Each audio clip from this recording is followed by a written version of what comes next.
My name is Layla, a 28-year-old housewife. My husband, Tom, works for a company, and we recently welcomed our long-awaited child, a beautiful baby girl named Elena. Our little family of 3 feels complete. Elena is so adorable that I could spend hours just staring at her. She looks just like you did when you were little, Layla, my mom often says. Seeing Elena brings back so many memories for her. Today, I invited my parents over to meet Elena for the first time. Tom, have your parents met her yet? I asked during breakfast.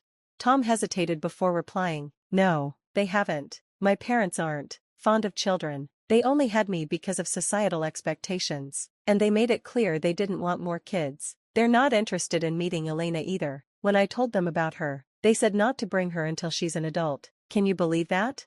I was stunned. That's hard to imagine. I've met your parents a few times, and they didn't seem like the type. Is it really possible to dislike children so much that they wouldn't want to see their own grandchild? I'll send them a picture, Tom said, sighing. Maybe it'll change their minds. I'll keep trying to convince them to meet her. True to his word, Tom sent his parents a photo of Elena, but their response was lukewarm at best. As the months passed, Tom's efforts to persuade them continued, with little success. It's been almost 10 months since Elena was born, I said one evening. Have your parents changed their minds? Tom shook his head sadly. No, they're still against meeting her. I've tried everything, but they won't reconsider. I feel like a terrible dad for not being able to bring my parents around. I took his hand in mine. Tom, you're not a bad dad. Elena and I see how hard you're trying, and we love you for it. Right, Elena? I smiled at our baby, who was peacefully napping in her crib. Thanks, Layla, he said, his voice soft. I'll keep trying. While I admired Tom's persistence, I was growing tired of trying to cheer him up. If his parents didn't want to meet Elena, I was ready to accept it and move on. But I didn't have the heart to say that out loud, knowing how much it mattered to him. And what if Elena asked one day why she never met her grandparents? How could I explain their indifference to her? As Elena's first birthday approached, something unexpected happened, a phone call from my in-laws. Layla, it's been a while, Tom's mother began. Yes, it has. How are you? I replied cautiously. We're well. How is the baby? She asked. Her sudden interest in Elena caught me off guard. She's doing great, I said. Layla, did we do something to upset you? She asked hesitantly. No, not at all, I replied, confused. Other than not wanting to meet your granddaughter, everything has been fine. Then why haven't you let us meet her? She asked, her voice breaking. If it's hard for you to come here, we can come to you, or we can meet somewhere neutral, like a restaurant. Please, just let us see her, even if it's only once. I was shocked. You're saying, you want to meet her? Of course we do, she said, her voice trembling. Your father and I have been waiting to meet our first grandchild. We'll do whatever it takes to make it happen. Please, Layla. Her words left me speechless. Hadn't Tom told me they didn't want to meet Elena? I explained what Tom had said to me, and my mother-in-law sounded equally surprised. Just then, my mom, who was helping with Elena, overheard the conversation and suggested I hand her the phone. Hello, this is Layla's mom. It's been a while, she said warmly. As the two mothers began talking, Elena started crying. I held her close, my mind spinning with questions. Why had Tom told me they didn't want to meet Elena? And how would this revelation change things for our family? As Elena began to cry, I stepped away to comfort her. When I returned, it seemed like the moms, my mother and mother-in-law, had reached some sort of agreement. They told me they had come up with a plan but insisted I keep it a secret from Tom until everything was carried out. A few days later, on Tom's day off, my parents came over for a small family get-together. Elena just keeps getting cuter, doesn't she? My mom said, smiling as Elena babbled away. She's getting so good at talking too, my dad added. She's so smart, I agreed, holding Elena on my lap. It's hard to believe Tom's parents don't want to meet such an adorable granddaughter.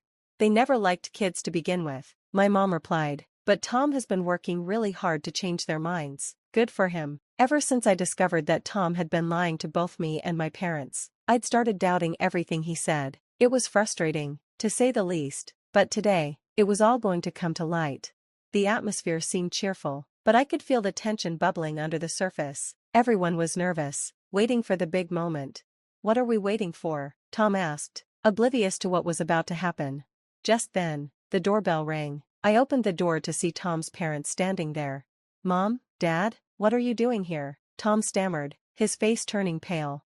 we're here to meet our granddaughter. Of course, his mother said firmly. Hurry and bring her out. But first, we need to wash our hands. Where's the bathroom? Tom looked flustered, clearly caught off guard. For almost a year, he had been lying to everyone, and now his deceit was about to unravel. I decided to play along. When did they change their minds? I asked innocently. They seem really eager to meet her now. Well, yeah, Tom muttered, avoiding eye contact. I've been talking to them, and I finally convinced them to meet her. Nice try, Tom, his mother said sharply, but we know the truth. No matter what excuses you come up with, we're meeting our granddaughter today. After washing their hands, Tom's parents approached me with warm smiles. They were playing their part perfectly, pretending they didn't know the full extent of Tom's deception. I never said you couldn't meet her, I said, feigning confusion. What's going on? Why the sudden visit? What are you talking about? His father interjected. We've been wanting to meet her for so long, isn't that right? At that moment, my parents walked in with Elena, who had been in the other room. There she is, my mother-in-law exclaimed, her eyes lighting up. Oh my goodness, what an adorable angel. Is this really our granddaughter? Elena smiled, giggling as she reached for her grandparents. She's such a sweetheart, I said, handing her to them. I'm glad you finally got to meet her. Now we can all talk. Tom looked cornered. What's going on here? I asked, turning to him. Why did you lie to both sides to keep them from meeting Elena? You owe us all an explanation. It was then that Tom's true motives came to light. He had been worried about the inheritance. As an only child, he had assumed everything would go to him. But after Elena was born, he realized she would have rights to a share. In his desperation to secure it all for himself, he had concocted a plan to prevent his parents from forming a bond with Elena. You've been thinking about inheritance when your parents are still alive? I said, appalled.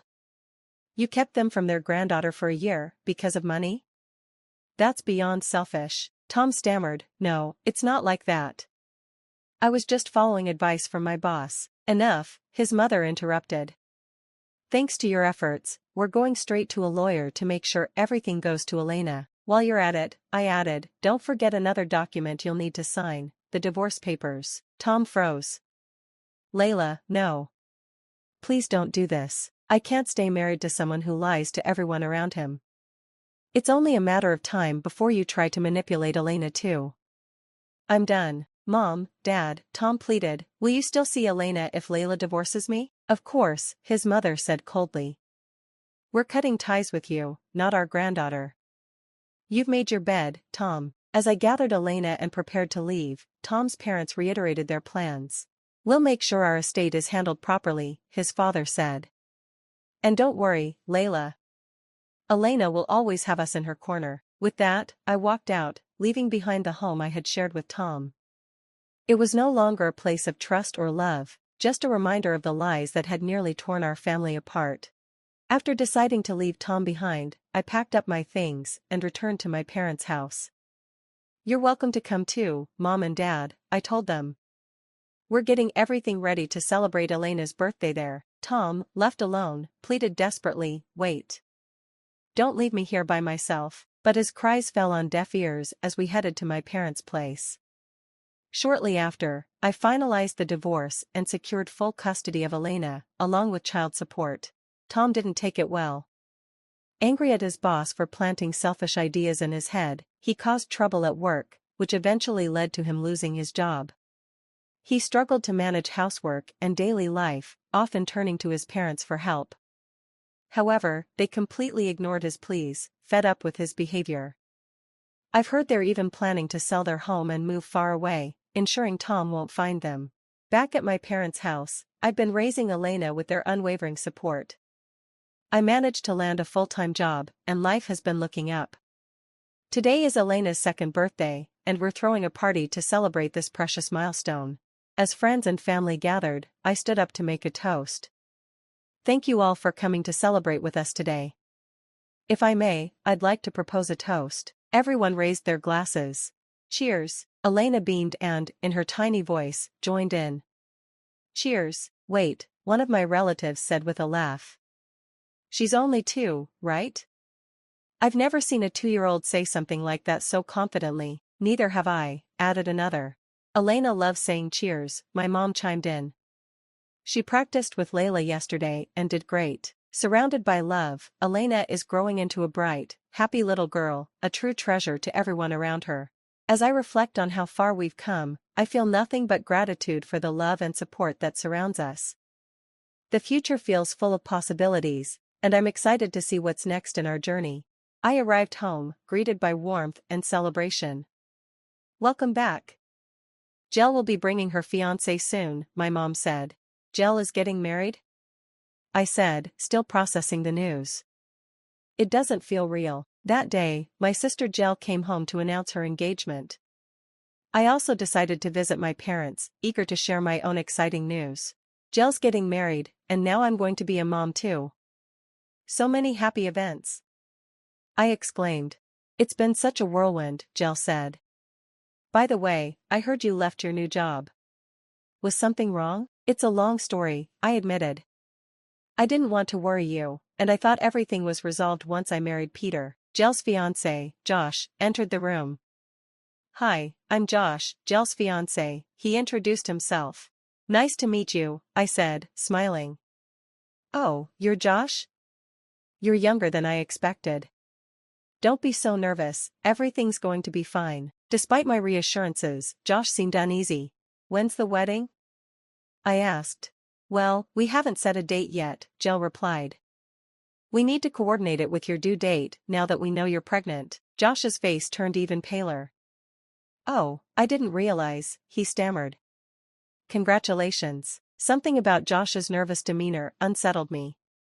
He reminded me of someone from my past, though I couldn't place it immediately. The wedding day. The day of Jel's wedding arrived, filled with joy for some and anxiety for me. As I got up to use the restroom, supporting my heavy belly, my phone rang. Hello? I answered. The voice on the other end sent chills down my spine. Have you forgotten the name of the man you betrayed? John hissed. You and your unborn child should just disappear, you con artist. Before I could respond, I felt a violent shove from behind. I barely managed to grab the handrail, avoiding a fall down the stairs. I spun around to see Jel's future mother-in-law glaring at me. You've trampled on Josh's feelings, and you won't get away with it, she shouted, lunging at me again. Stop. Peter, my husband, appeared and restrained her. As chaos erupted, John emerged from the shadows. So, you're still alive, he sneered. You think you can cover your tracks by marrying that thug and having his kid? I'll make sure neither of you survives. John picked up an ashtray and aimed it at me, but Peter swiftly disarmed him, pinning him to the ground. The wedding descended into turmoil.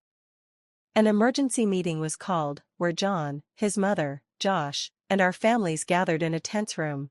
I'm so sorry, Josh began, his voice trembling. But John slammed his fist on the table. Why are you apologizing? The one at fault here is her. He pointed at me, spouting delusional accusations. You promised to marry me, John ranted, but instead, you betrayed me and got pregnant by that thug. Peter calmly replied, enough. Your lies won't hold up. We have proof of your attempted murder. What proof? John scoffed. Jel stepped forward, holding a camera. Actually, we recorded everything. This footage shows your mother pushing Emma down the stairs. John and his mother went pale. We've already called the police, Peter added. Aftermath. John and his mother were arrested and later faced charges for attempted murder. Josh, who had been manipulated by his family for years, cut ties with them. He later visited us, tearfully apologizing for their actions. Meanwhile, Jel and I moved forward with our lives. I gave birth to a healthy baby girl, and Jel remained optimistic about her future. Though the ordeal left scars, our family grew stronger, united by love and resilience.